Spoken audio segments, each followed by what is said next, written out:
বন্ধুগণ গভীর মনোযোগ। আল্লাহর পয়গম্বর আখিরি জামানার নবী সরকারে কায়নাত দু জাহানের সরদার নবী রহমত জনাবে মুহাম্মদুর রাসূলুল্লাহ সাল্লাল্লাহু আলাইহি ওয়াসাল্লাম ওই সময় পর্যন্ত পৃথিবীতে জন্মগ্রহণ করেন নাই, পৃথিবীতে তখনও আসেন নাই। তখন পর্যন্ত মায়ের গর্ভে আছেন, কয়েকটা দিন মাত্র গিয়েছে। আমেনা বলতে লাগলেন, আব্বাজান তাহলে আপনি শুনে রাখেন, আমার শরীর থেকে ঘ্রাণ বের হয় না, আমি চামড়ার উপরে কোনো পারফিউম লাগাই না, আমি কাপড়ের মধ্যে পারফিউম লাগাই না। বাবারে যেই দিন আমার গর্ভে আমি বুঝতে পেরেছি কোনো সন্তান এসেছে, ওই দিন থেকে যত পারফিউম আর ঘ্রাণ পান ওগুলা আমার থেকে আসে না, পেটের ভিতরটার ঘ্রাণ আসে যায়। বাবা আমি বলতে পারি না পেটের ভিতর থেকে ঘ্রাণ কোত্থেকে আসে।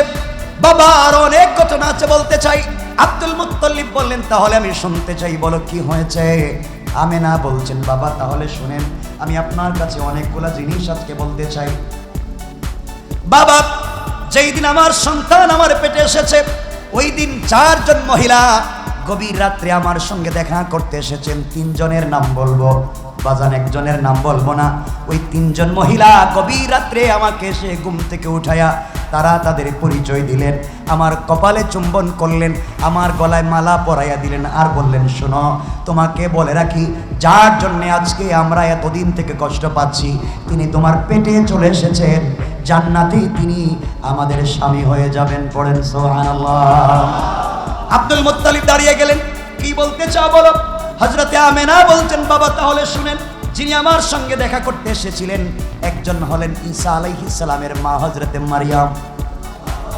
আল্লাহু আকবার বললেন না বাজান। 2 নম্বরে যিনি এসেছে তিনি হযরতে মুসা আলাইহিস সালামের বোন কুলসুম আমার সঙ্গে দেখা করতে এসেছেন। 3 নম্বর যিনি আমার সঙ্গে দেখা করতে এসেছেন তিনি হলেন ফেরাউনের স্ত্রী আসিয়া।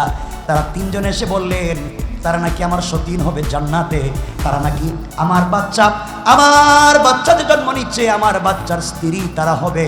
তারা আমাকে বলে গেল, আমার গলায় মালা পরাইয়া দিল, এই কথাগুলা বলে আমার কপালে চুম্বন করে চলে গেল।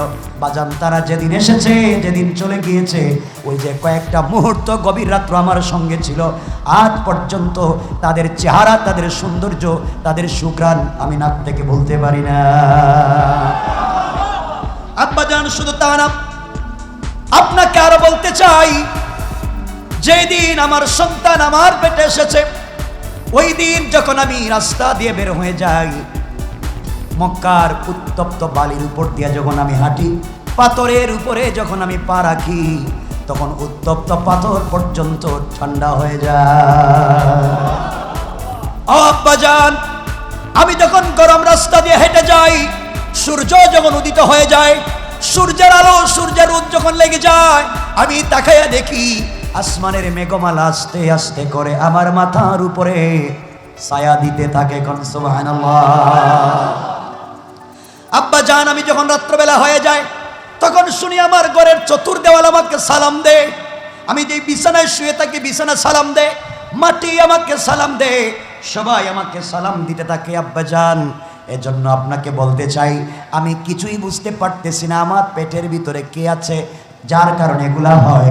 আব্বা জানের একটা স্বপ্নের কথা বলে দিই, কে যেন কয়েকদিন আগে আমি স্বপ্নে দেখলাম, কে জানাইয়া দিয়েছে, আমেনা চিন্তার কোনো কারণ নাই, তোমার পেটে আমি যাকে দিয়েছি তিনি হলেন এই জামানার শ্রেষ্ঠ পয়গম্বর, যার নাম হবে মুহাম্মদুর রাসূলুল্লাহ সাল্লাল্লাহু আলাইহি ওয়াসাল্লাম। আল্লাহু আকবার বলেন। আমার বন্ধুগণ কথাগুলো বুঝেন, এই ছোট্ট ছোট্ট কথা বুঝলে সামনের কথাগুলো বুঝবেন। মূল বিষয় রাসূলের যদি জন্মই না হয় আলোচনা কেমনে করব। আগে তো জন্ম পর্যন্ত নিয়ে যেতে হবে, এরপরে না তার চরিত্রের কথা বলতে হবে, ঠিক নেই? কথাগুলো বুঝবেন। আল্লাহর পয়গম্বর যেদিন পৃথিবীতে আসবেন, রাসূল পাক সাল্লাল্লাহু আলাইহি ওয়াসাল্লাম পৃথিবীতে আসবার সময় হয়ে গেল। হযরতে আমেনা বললেন, সন্তান পৃথিবীতে আসবার সময় ডেলিভারির সময় ব্যথা হয়, কিন্তু আমি কোনো ব্যথা অনুভব করলাম না। সন্তান যখন জন্ম হয়ে গেল, পৃথিবীতে আগমন করলো, পৃথিবীতে আগমন করার কয়েক মিনিটের ভিতরে আমি তাকায়া দেখি যেন আসমানের চন্দ্র সূর্য আমার ঘরের ভিতরে সেজদায় পড়ে গিয়েছে। আমার বন্ধুগণ, হযরতে আমেনা বলেন, সন্তান যখন জন্ম নিল, সন্তান জন্ম নেওয়ার পরে, জন্ম নেওয়ার সময় আমি দেখি শরীরের মধ্যে কোনো ময়লা নাই, বাড়ির পর্যন্ত কোনো দাগ নাই। জন্ম নেওয়ার পরে আমি তাকায় দেখি আমার সন্তানটা মাটির মধ্যে দুহাত দিয়ে বসে আছে, তা শাহাদাতের সুরতে বসে। তখন শাহাদাত আঙ্গুলিটা উপরের দিকে উঠে দিয়েছে। শাহাদাত আঙ্গুলি উপরের দিকে উঠাতে দেরি হয়েছে, আমার পুরো অন্ধকার ঘর আলোকিত হতে 1 মিনিটও দেরি হয় না। আল্লাহু আকবার। কার জন্মের কথা বলছি চিন্তা করেন। হযরতে আমেনা বলেন, রাসূল পাক সাল্লাল্লাহু আলাইহি ওয়াসাল্লাম জন্ম নেওয়ার পরে 1 ঘন্টার ভিতরে দেখা যায় হঠাৎ করে ঘরটা অন্ধকার হয়ে গেল। আওয়াজ তিনি শুনতে পাইলেন, গায়িবু হাদাত তিফিল। কে যেন আওয়াজ করে বলেছে, বাচ্চাটাকে তোমরা গায়েব করে ফেলো, অদৃশ্য করে ফেলো। হযরতে আমেনা চোখের পানি ছেড়ে চিৎকার করে কাঁদতে লাগলেন, ব্যাপার কি, কেনই বা গায়েব করা হলো? আল্লাহ তাআলা জানায় দিলেন, যেই দিন আমার বন্ধুকে পৃথিবীতে প্রেরণ করেছি, ওই দিন আমি আল্লাহ গোটা পৃথিবীর সকল ফেরেশতাদেরকে একদিন পৃথিবীতে, শুধুমাত্র একদিন গোটা পৃথিবীর ফেরেশতাকে সকল কাজ থেকে আমি আল্লাহ ছুটি দিয়েছি। গণ সুবহানাল্লাহ, আল্লাহু আকবার।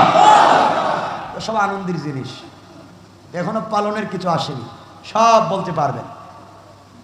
আমার বন্ধুগণ, আপনারা বলতে পারেন কথাগুলো কোথায় পেলাম, সব বানিয়ে বলতেছি কিনা? আপনাদেরকে কিতাবও বলবো, কিতাবের লেখকের নামও বলবো। আরো কথাগুলো শুনেন। হযরতে আমেনা বললেন, সন্তান আমার কুল থেকে নিয়ে যাওয়া হলো। আল্লাহ পাক জিবরাইলকে বলেন, জিবরাইল, আমি আল্লাহ গোটা সৃষ্টিকে বলে দিয়েছি, যেই দিন আমার বন্ধু জন্ম নিবে গোটা সৃষ্টিকে দেখায় দেব। যাও, পৃথিবীর পূর্ব থেকে পশ্চিম, উত্তর থেকে দক্ষিণ, পুরা পৃথিবী আমার বন্ধুকে দেখায়া, জান্নাত জাহান্নাম আরশ কুরসি লৌহ কলম সব কিছু দেখায়া আবার তুমি আমার বন্ধুকে তার মায়ের কুলের মধ্যে ফেরাইয়া দাও। আমার বন্ধুকে আমেনা বলেন, কয়েক ঘন্টার ভিতরে আমার কুলে ফিরিয়ে দেওয়া হলো। এমন সময় আমি শুনতে পেলাম কে যেন বলতেছে, ও জিবরাইল, এই বাচ্চার সেনার ভিতরে, এই বাচ্চার সেনার ভিতরে জিন্নাত, ইনসান, ফেরেশতা, পশু পাখি, জীবজন্তু, পৃথিবীতে যা সৃষ্টি করেছি সবগুলোর ভিতরে একটা একটা উত্তম চরিত্র আছে, একটা একটা উত্তম গুণ আছে। গোটা সৃষ্টির ভিতরে যতগুলা উত্তম গুণ আছে সবগুলা তোমরা আমার বন্ধুর ভিতরে ঢুকাইয়া দাও। 1 নাম্বার। 2 নাম্বার, জিবরাইল বলে, আল্লাহ আমাকে বলেছেন, ও জিবরাইল, 12 জন পয়গম্বরের 12টা বিশেষ বিশেষ গুণ আমার বন্ধুর ভিতরে ঢুকাইয়া দাও। জিবরাইল বললেন, তা করলাম। এরপর আল্লাহ বললেন, ও জিবরাইল, আদম আলাইহিস সালাম থেকে নিয়ে ঈসা পয়গম্বর পর্যন্ত যত পয়গম্বরদেরকে পৃথিবীতে প্রেরণ করেছি, সকল পয়গম্বরদের যত গুণ আছে সবগুলা গুণ এক জায়গায় জমা করে ওই গুণের ভিতরে আমার বন্ধুকে তোমরা ডুবাইয়া দাও। কোন সুবহানাল্লাহ। আমার বন্ধুগণ, এই কথাগুলো আপনারা পাবেন হুজ্জাতুল্লাহি আলাল আলামিন, এই কিতাবের নাম ফি সিরাতে সাইয়্যিদি রাসূল সাল্লাল্লাহু আলাইহি ওয়াসাল্লাম। ওই কিতাবের ভিতরে আপনারা পাবেন আল্লামা নাবহানী রাহমাতুল্লাহি আলাইহি কিতাবের ভিতরে কথাগুলো সংক্ষেপ করে নিয়ে আসেন, নাই বিস্তারিত বলেছেন। এখন যাই আমরা, রাসূলের জন্ম মাত্র হলো। আমার বন্ধুগণের পরের ইতিহাস আপনারা জানেন। রাসূলের জন্ম হলো, কেমনে তিনি হালিমাতুস সাদিয়ার এখানে গেলেন, এই কথাগুলো বলতে চাইব না, এই বিষয়গুলো আমরা বাদ দিতে চাইব। এখন আস্তে আস্তে উপরের দিকে যাই। নবীজি পৃথিবীতে আসলেন, রহমত নিয়ে আসলেন, বারাকা নিয়ে আসলেন। 40 বছরে আল্লাহ তাকে তৈরি করলেন। আল্লাহ জানাইয়া দিয়েছেন, বন্ধুরে, আমার বন্ধু যদি কোনো জিনিসের উপরে হাত রাখে তা কিয়ামত পর্যন্ত বরকত শেষ হবে না। আল্লাহু আকবার বলে। এর একটা কারণ আছে, কথাগুলো শুনেন। রাসূল যেদিন জন্ম নিয়েছেন, দাত্রী হিসাবে যিনি ছিলেন হযরত আব্দুর রহমান ইবনে আউফ রাদিয়াল্লাহু তাআলা আনহু, একজন বড় সাহাবী, টাকাওয়ালা সাহাবী, যার মৃত্যুর সময় শুধু ক্যাশ টাকা ছিল 47 লক্ষ কোটি দিনার অথবা দিরহাম। 47 লক্ষ কোটি টাকা। আল্লাহু আকবার বলবেন। এত টাকার মালিক ছিলেন একজন সাহাবী, নাম আব্দুর রহমান ইবনে আউফ। এর কারণ কি জানেন? আব্দুর রহমান ইবনে আউফের মা, তিনি তো সব বরকত প্রথমেই পেয়েছেন। রাসূল যখন জন্ম নিয়েছেন প্রথমেই যার কুলে তিনি গিয়েছেন তিনি ছিলেন আব্দুর রহমান ইবনে আউফের মা। আল্লাহু আকবার। সেই বরকত রাসূল যেখানে হাত দিয়েছেন সেখানে বরকত হয়ে গিয়েছে। হযরতে আনাস ইবনে মালিক আল আনসারী রাদিয়াল্লাহু তাআলা আনহু তার দস্তরখানে রাসূল হাত দিয়েছিলেন, দস্তরখানে শুধু হাত রেখেছিলেন, হাতের বরকতে আনাস ইবনে মালিক যতদিন পৃথিবীতে বেঁচে ছিলেন তার দস্তরখান থেকে কোনোদিন খানা শেষ হয়ে যায় নাই। সুবহানাল্লাহ, জোরে পড়েন। নবীজি ইসলাম, এটা তো বললাম হাত বারাকাত ইশারা করেছেন, তিনি যে জিনিসের দিকে ইশারা করেছেন সেই জিনিসে বরকত হয়ে গিয়েছে। রাস্তায় গুই সাপের দিকে ইশারা করেছেন, মরা গুই সাপ জিন্দা হয়ে সালাম দিয়েছে। সালাম। আল্লাহু আকবার বলেন। কষ্ট হচ্ছে আপনাদের? এগুলা বুঝলে আমি সামনের বুঝাতে পারবো। এগুলা হচ্ছে রসুলের আলোচনা, শুধু শুনবেন, মজা পাবেন, লাইফে কিছু নাই, আমল করার কিছু নাই। সে আমল করার জন্য আমরা সামনের দিকে যাব। আমার বন্ধুগণ, হযরতে আমিনার গড়ে রসুলের পাক কয়েক ঘন্টা হয়ে গেছে, ধরেন 4-5 ঘন্টা হয়ে গেছে। হযরতে আমিনা কুলে নিয়েছেন, রাত্র হয়েছে। হযরতে আব্দুল মুত্তালিব বলেন, আমি আমার নাতিকে কুলে নিয়ে উঠানের মধ্যে, উঠান তো বুঝেন, কাপড় টানাইয়া, আমরা যেভাবে দুলনা দিই, দুলনা, কাপড় টানাইয়া দুলনায় রেখে দিয়েছি। আমি তাকাইয়া দেখি আসমানের সূর্য, আসমানের চাঁদ, আসমানের তারকা দ্রুত গতিতে আমার নাতির দিকে আসতেছে। আমি তো চিৎকার শুরু করেছি, আমার নাতিকে কি চাঁদ খেয়ে ফেলে কিনা। দেখলাম না, কাছাকাছি আসার পরে আমার নাতির কাছে আসে না। নাতি যখন হাত পা নাড়ায় তখন আসমানের চাঁদ এভাবে নড়তে থাকে, নড়তে থাকে। আল্লাহু আকবার বললেন। হযরতে আমিনা কাঁদতেছেন, দরজা দাঁড়ায় দাঁড়ায় কাঁদতেছেন, এগুলা দেখতেছেন। আব্দুল মুত্তালিব বললেন, কান্দো কেন? কষ্ট হচ্ছে? গরমে কষ্ট হচ্ছে আপনাদের? হাত দেখেন তো দেখি কার কার কষ্ট হচ্ছে। কষ্ট হচ্ছে? আপনারা বসলে আমি কিছু, এগুলা হচ্ছে মৌলিক কিছু কথা, না বুঝালে আসলে রসুলের জন্মের আলোচনায় যে কিছু নাই, মানে এই আমলের কিছু নাই, তা বুঝাতে পারবো না। যারা মিছিল করে, যারা মিটিং করে, জিলাপি খায়, তাদেরকে গালি দিয়েন না, এগুলো বাদ দেন, মারামারি বাদ দেন। কেউ দাড়ি রাখে নাই তাকে পিটাইয়েন না, কেউ পাঞ্জাবি পরে নাই তাকে পিটাইয়েন না। তাহলে মসজিদে নামাজে যাবে কে? সবাইকে নিয়ে যান, গোটা মুসলিম উম্মাহকে ঐক্যবদ্ধ করেন। কে কোন মাযহাবের বাদ দেন, চাইলে সকল ধর্মের মানুষের কাছে রাসূলের চরিত্র নিয়ে পৌঁছে যান। কারণ রাসূল তো শুধু আমার ধর্মের না, রাসূল তো সকল ধর্মের, সকল ধর্মের মানুষের কাছে যদি রাসূলের চরিত্র পৌঁছে যায়, এই জমিনে কারো পূজা থাকবে না, সকল পূজা বাদ দিয়ে আল্লাহর পূজা তৈরি হয়ে যাবে। ঠিক কিনা? সকল মানুষকে এক তাওহীদের দিকে নিয়ে যেতে হবে, সকল মানুষকে এক রিসালাতের দিকে নিয়ে যেতে হবে। মানুষের মধ্যে ডিভাইড করা যাবে না, ফিতনা করা যাবে না, সাম্প্রদায়িকতা নিয়ে আসা যাবে। কথাগুলো শুনেন।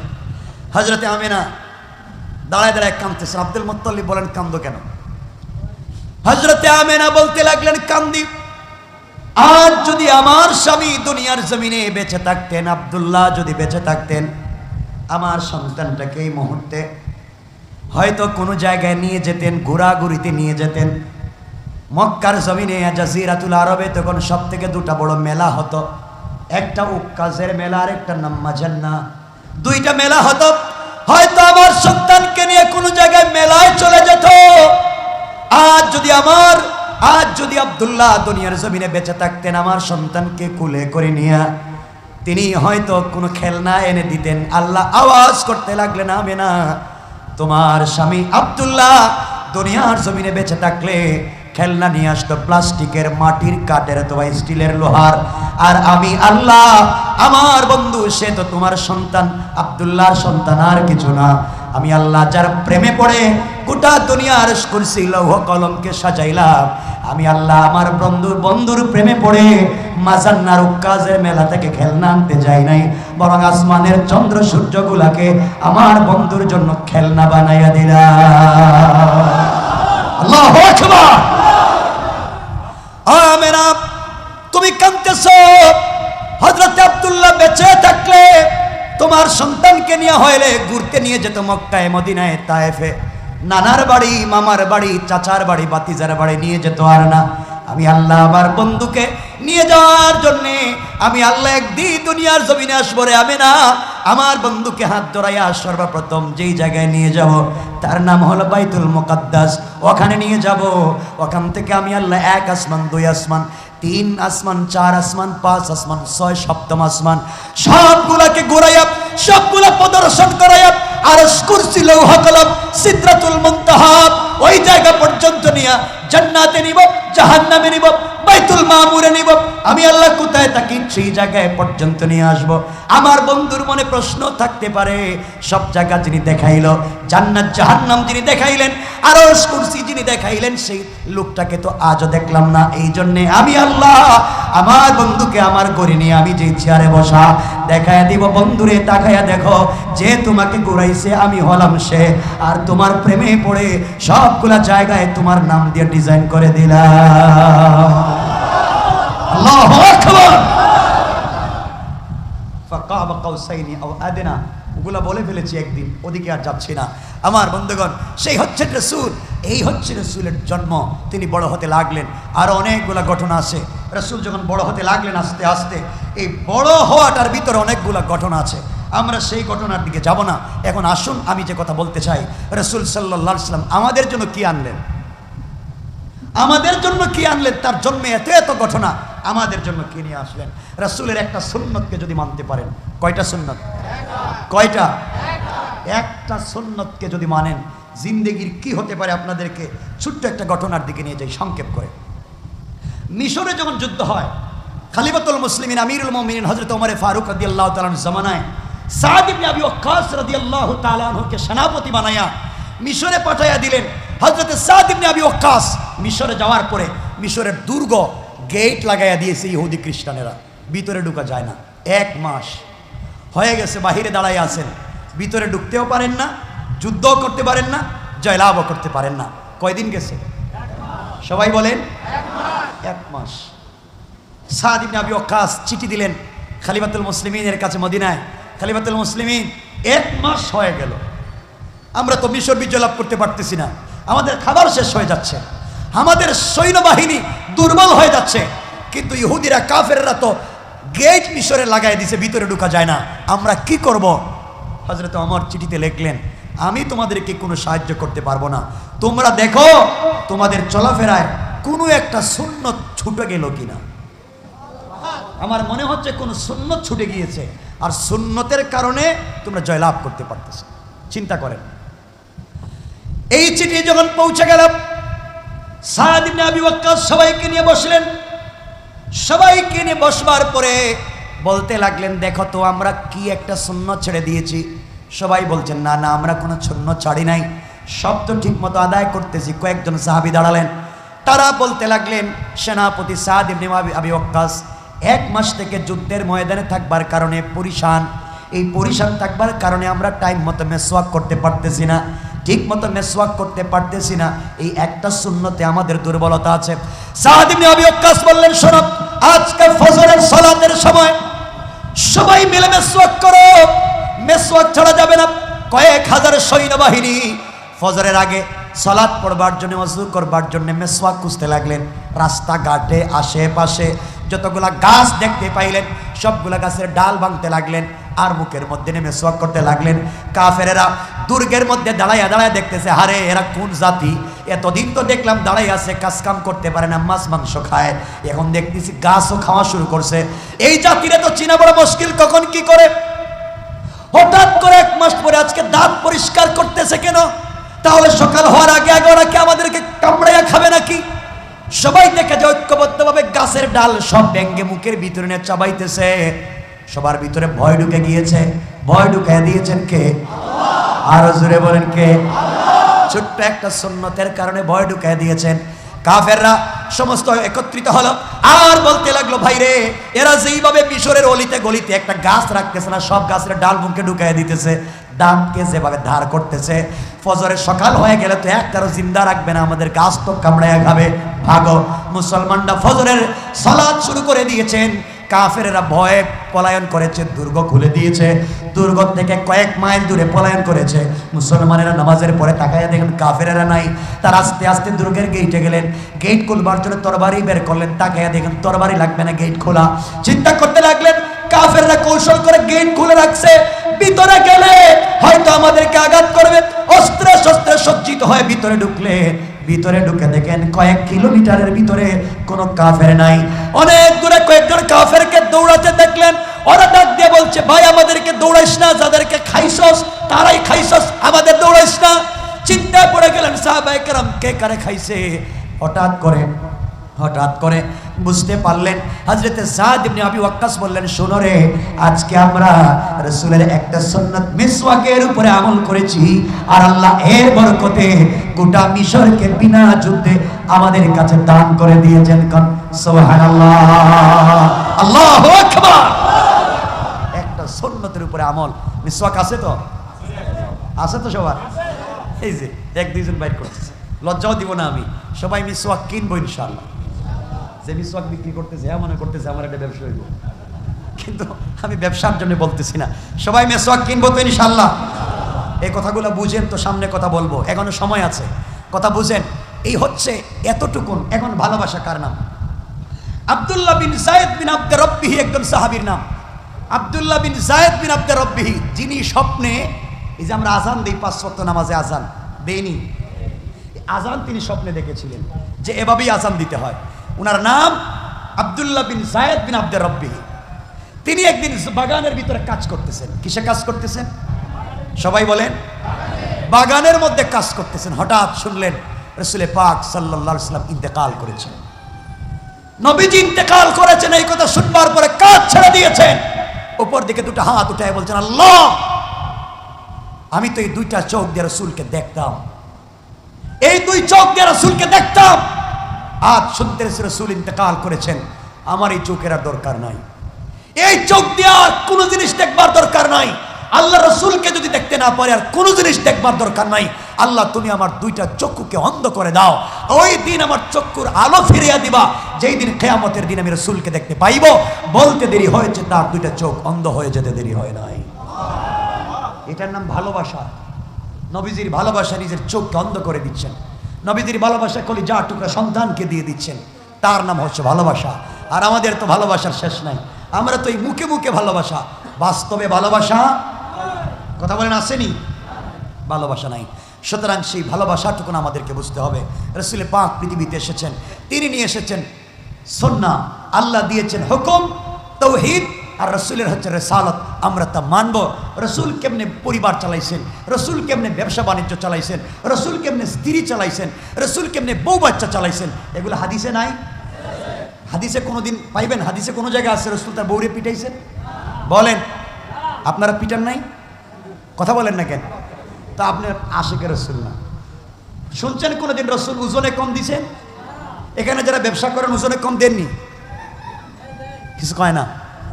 শুনছেন কোনোদিন রাসূল পাক 1 নম্বর জিনিস দেখায় 2 নম্বর জিনিস ব্যবসা করছেন?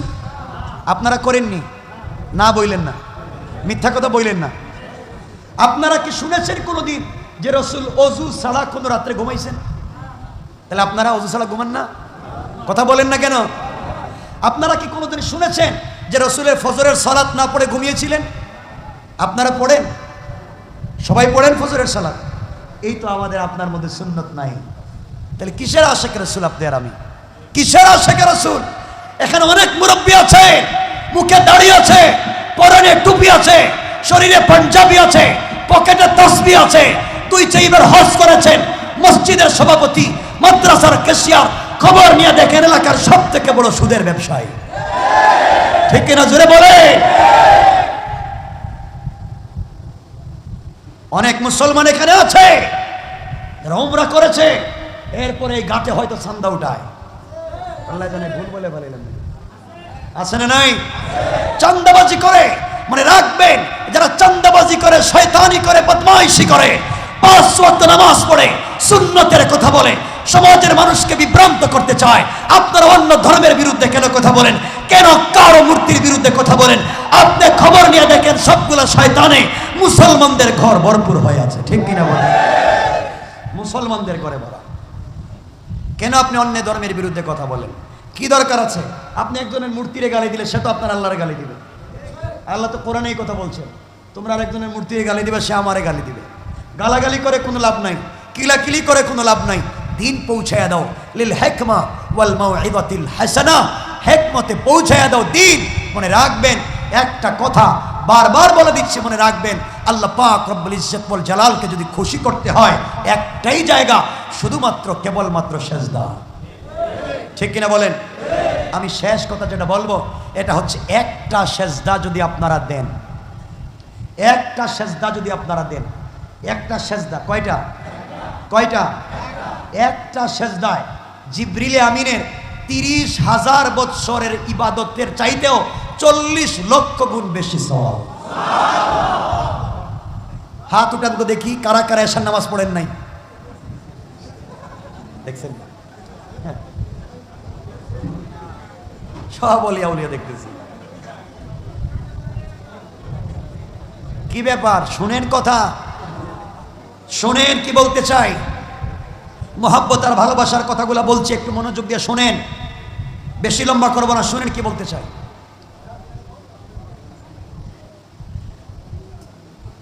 আমার মুসলমান বন্ধুগণ গভীর মনোযোগ। রাসূলকে যদি ভালোবাসেন কেমনে ভালোবাসা লাগবে শোনেন। যেই কথাগুলো বলে আলোচনা শেষ করে ফেলব। আল্লাহর নবী আখিরি জামানার পয়গম্বর মসজিদে নববীতে বসে আছেন। মদিনার মধ্যে দুর্ভিক্ষ দেখা দিয়েছে, দুর্ভিক্ষ চলতেছে, ঘরে খাবার নাই। কিন্তু সাহাবায়ে কেরাম নামাজ ছেড়ে দেন নাই। সাহাবায়ে কেরাম বাচ্চাদেরকে চরিত্র শিক্ষা দেওয়া বন্ধ করে দেন নাই। তাদের ঘরে খাবার না থাকতে পারে, তাদের ঘরে কাপড় না থাকতে পারে, তাদের ঘরে উন্নত জামা পোশাক না থাকতে পারে, কিন্তু তাদের ঘরটা আল্লাহর রাসূলের মহব্বতে ভরা ছিল। কোন ঠিক কিনা? আমার নবী মদিনায় বসে আছেন। পারস্য বাদশা একটা চিঠি দিয়ে আমার নবীর কাছে পাঠিয়ে দিয়েছে, যাও চিঠি নিয়ে যাও। চিঠি নিয়ে মুহাম্মদ ইবনে আব্দুল্লাহর কাছে যাইবা। দুইজন গোয়েন্দা পাঠিয়ে দিয়েছে।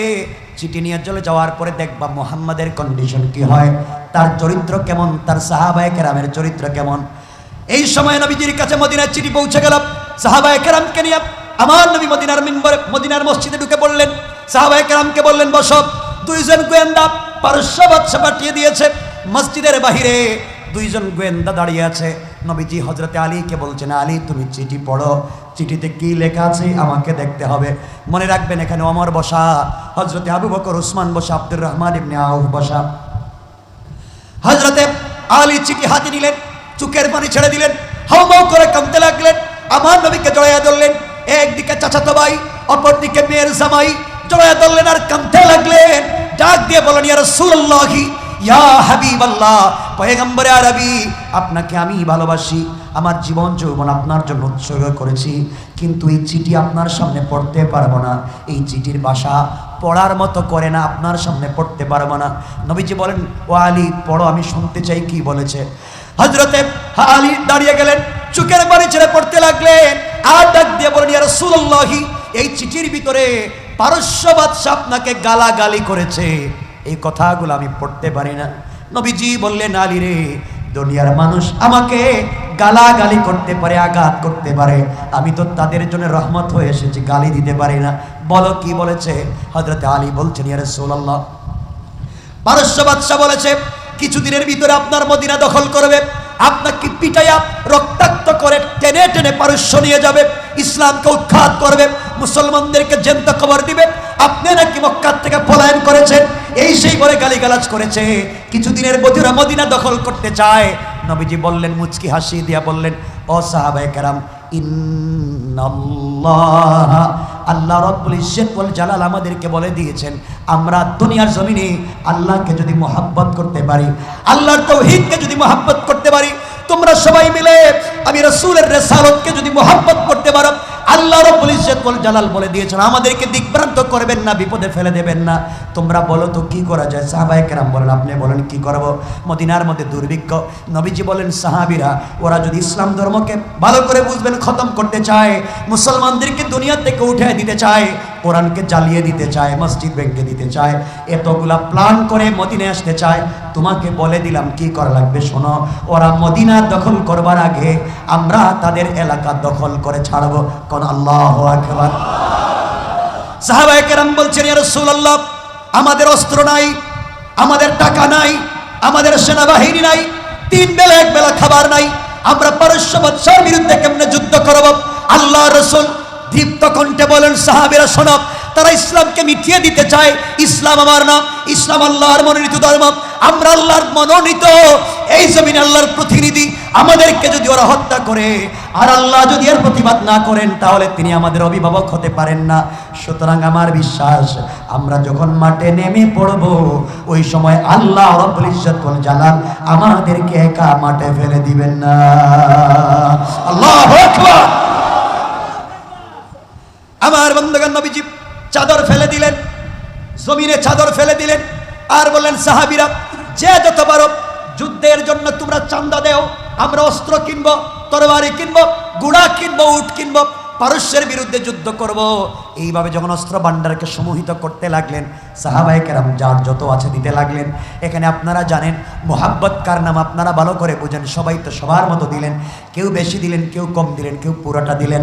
আমার বন্ধুগণ, এমন সময় মহিলারা কানের ফুল, নাকের দুল, ব্রেসলাইট যা আছে সব দিতে লাগলেন।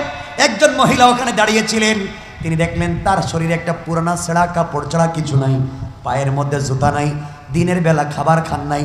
চিন্তা করলেন, আমি তো আমার জিন্দগিতে কিছুই দিতে পারলাম না। মদিনার সবাই সহযোগিতা করলো, আমি কিছুই দিতে পারলাম না। এই কথা চিন্তা করে চোখের পানি ছেড়ে আল্লাহর এই বান্দি বাড়ির দিকে দৌড়তে লাগলেন। ঘরের ভিতরে যাওয়ার পরে পুরা ঘর খুঁজলেন, দেওয়ার মতো একটা টাকা পর্যন্ত পেলেন না, কিছুই দিতে পারলেন না। ঘরের ভিতরে কান্না করতে লাগলেন, আহারে আমি কিছুই দিতে পারলাম না, নবীজিকে কিছুই দিতে পেরে আমি সহযোগিতা করতে পারলাম না। হঠাৎ করে বিছানার দিকে তাকায়া দেখেন তার সন্তান বসে আছে। তার একটা বাচ্চা বিছানার মধ্যে খেলা করতেছে, দাঁড়াতে পারে, হাঁটতে পারে না, বসতে পারে, দাঁড়াতে পারে, এতটুকুন বাচ্চা। এই বাচ্চাটাকে কাঁধের মধ্যে ফেললেন, কপালে চুম্বন করলেন, দৌড়াতে লাগলেন পাগলের মতো। রাস্তায় হযরতে আবু বকরের সঙ্গে দেখা। আবু বকর বললেন, মহিলা দৌড়াও কই? মহিলা বলছেন, ও আবু বকর, আপনাকে বলে কোনো লাভ নাই। আবু বকর বলছেন, দৌড়ে কোনো লাভ নাই, নবীজি তোমাকে কোনো সহযোগিতা করতে পারবেন না। যুদ্ধের জন্য আমার নবী তো হাত পেতে বসেছেন। মহিলা ডাক দিয়ে বলছেন, আবু বকর, আমি রাসূলের কাছে যাই, তার কাছে ভিক্ষা চাওয়ার জন্য যাই না, আমি এই মুহূর্তে নবীজির কাছে যাই যুদ্ধের ময়দানে তাকে সহযোগিতা করার জন্য। কাছাকাছি যাওয়ার পরে আমারের সঙ্গে দেখা। আমার বললেন, মহিলা দৌড়াও কই? মহিলা বলছেন, আমি নবীজির দরবারে যাব। আমার বললেন, গিয়ে কোনো লাভ নাই, নবীজি আপনাকে কোনো সহযোগিতা করতে পারবেন না। মহিলা বলছেন, অমর রে, আমি নবীজির কাছে সহযোগিতা চাই না, এই যুদ্ধের ময়দানে আমি নবীজিকে সহযোগিতা করতে যাই। আল্লাহ রাসূলের কাছে পৌঁছে গেল।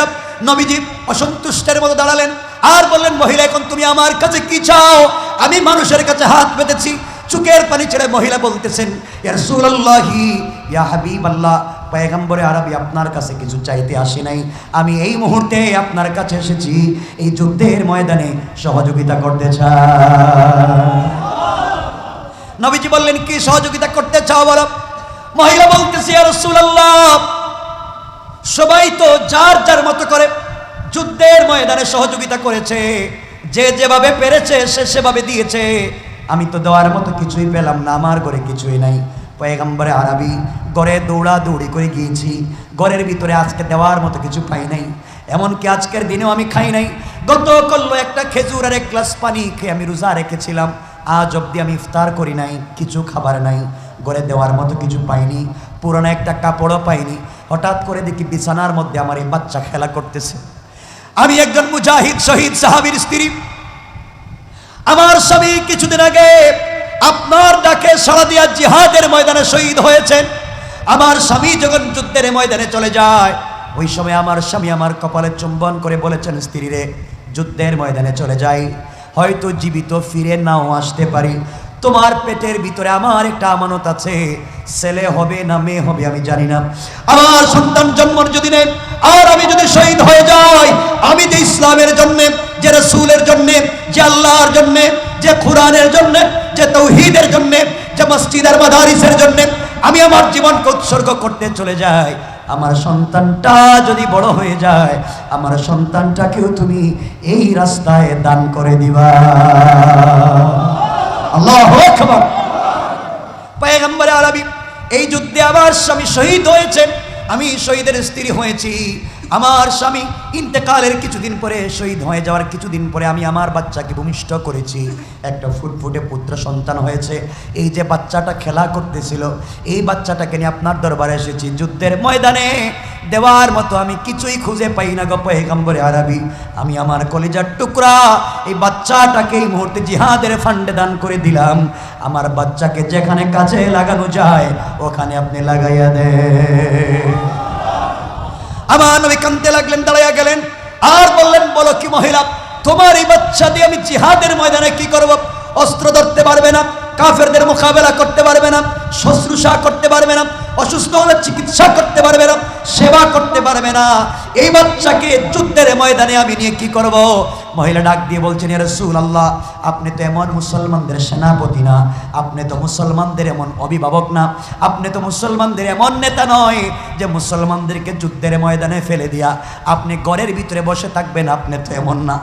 আপনার সাহাবীরা, আপনার কলিজার টুকরা কোরআনের পক্ষে মুসলমানেরা যুদ্ধের ময়দানে যেখানে থাকবে আপনি তো ওখানেই তাদের সঙ্গে থাকবেন। আর আপনাকে দেখবার পরে কাফেরেরা আপনার দিকে তীর নিক্ষেপ করবে, আপনার দিকে বর্ষা নিক্ষেপ করবে, আপনার দিকে বল্লমার নেজা নিক্ষেপ করবে। পয়গম্বরে আরবি, আপনার চেহারা না দেখলে আমাদের কলিজা পর্যন্ত বাঁচতে পারে না। আপনার চেহারা না দেখলে দুনিয়ার জমিনে বাঁচাকে আমরা বাঁচা মনে করতে পারি না। আপনার আওয়াজ না শুনলে আমাদের জীবনে বাঁচাটা ব্যর্থ হয়ে যায়। চিন্তা করে দেখলাম, আমার এই বাচ্চাকে জিহাদের ফান্ডে দান করে দিলাম। আপনি আমার বাচ্চাকে যুদ্ধের ময়দানে নিয়ে যাবেন, যেই দিক থেকে তীর, ইট আর পাটকেল আপনার দিকে নিক্ষেপ করবে, অস্ত্রের আঘাত যেই দিক থেকে বেশি আসবে ওই দিকে আপনি আমার বাচ্চাটাকে ঢাল বানাইয়া ধরে ফেলবেন। সবগুলা তীর এসে আমার বাচ্চার কলিজা ভেদ করবে, রক্ত ফিনকে দিয়ে বের হয়ে আসমানের দিকে যাব, আমি শহীদের মা হয়ে যাব। আর আমার বাচ্চার শাহাদাতের মাধ্যমে কলিজার টুকরা বিশ্ব নবী পৃথিবীতে জিন্দা থাকবে। আর একবার নবীজির চেহারা দেখতে পারবো, তার চাইতে বড় ভালো জিনিস এই পৃথিবীতে আর হতে পারে না।